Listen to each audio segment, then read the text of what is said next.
तो साथियों, आज संविधान दिवस है 26 नवंबर। आज का दिन भारत देश के लिए सबसे महत्वपूर्ण दिन है।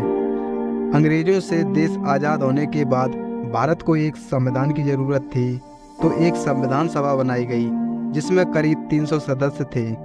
संविधान सभा में कई समितियां बनी।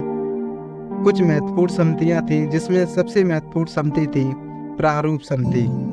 प्रारूप समिति के अध्यक्ष डॉक्टर अंबेडकर थे, जिसकी जिम्मेदारी संविधान का लिखित प्रारूप प्रस्तुत करना था। इस समिति में कुल 7 सदस्य थे। संविधान को बनाने में डॉक्टर अंबेडकर की सबसे महत्वपूर्ण भूमिका रही।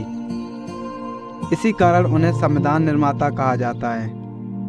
2 वर्ष 11 माह 18 दिन में बाबा साहब ने एक ऐसा संविधान भारत को दिया जो जाति, लिंग, धर्म, भाषा और क्षेत्र के आधार पर कोई भेदभाव नहीं होगा। बाबा साहब ने एक ऐसा संविधान दिया जो समानता, स्वतंत्रता और बंधुता की बात करता है। एक ऐसा संविधान जो सामाजिक न्याय की गारंटी देता है। बाबा साहब ने संविधान के जरिए महिलाओं को वे अधिकार दिए जो मनुस्मृति ने नकारे थे। बाबा साहब ने राजनीति और संविधान के जरिए भारतीय समाज में स्त्री और पुरुषों के बीच असमानता की गहरी खाई को पाटने का सार्थक प्रयास किया। जाति, लिंग, धर्म निरपेक्ष संविधान में उन्होंने सामाजिक परिकल्पना की है। हिंदू कोड बिल के जरिए उन्होंने संवैधानिक तरीके से महिला हितों की रक्षा का प्रयास किया। हिंदू कोड बिल के जरिए कुछ महत्वपूर्ण प्रावधान इस प्रकार हैं। शादी या गोद लेने के मामले में जातीय बंधन नहीं होना चाहिए।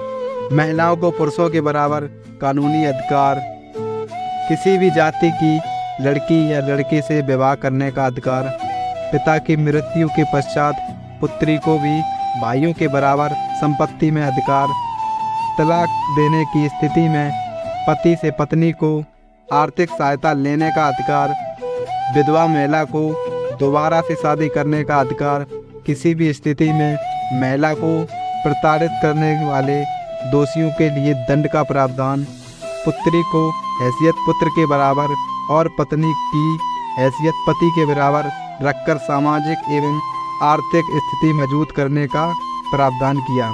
सरकारी नौकरी कर रही गर्भवती महिला को 6 माह का अवकाश, तनख्वाह सहित प्राप्त करने का अधिकार, ये सब हिंदू कोड बिल में दिए गए अधिकार हैं। तो साथियों, संविधान में डॉक्टर अंबेडकर की भूमिका को रेखांकित करते हुए प्रारूप समिति के एक सदस्य टी कृष्णमाचारी ने नवंबर 1948 में संविधान सभा के सामने कहा था, संभवतः सदन इस बात से अवगत है कि ड्राफ्टिंग कमेटी के जिन 7 सदस्यों को नामांकित किया है, उनमें से एक सदस्य ने त्यागपत्र दे दिया, दूसरे सदस्य की मृत्यु हो गई, तीसरे अमेरिका चले गए और चौथे सदस्य राज्य के कार्यों में व्यस्त थे, इसीलिए कार्रवाई में शामिल नहीं हुए।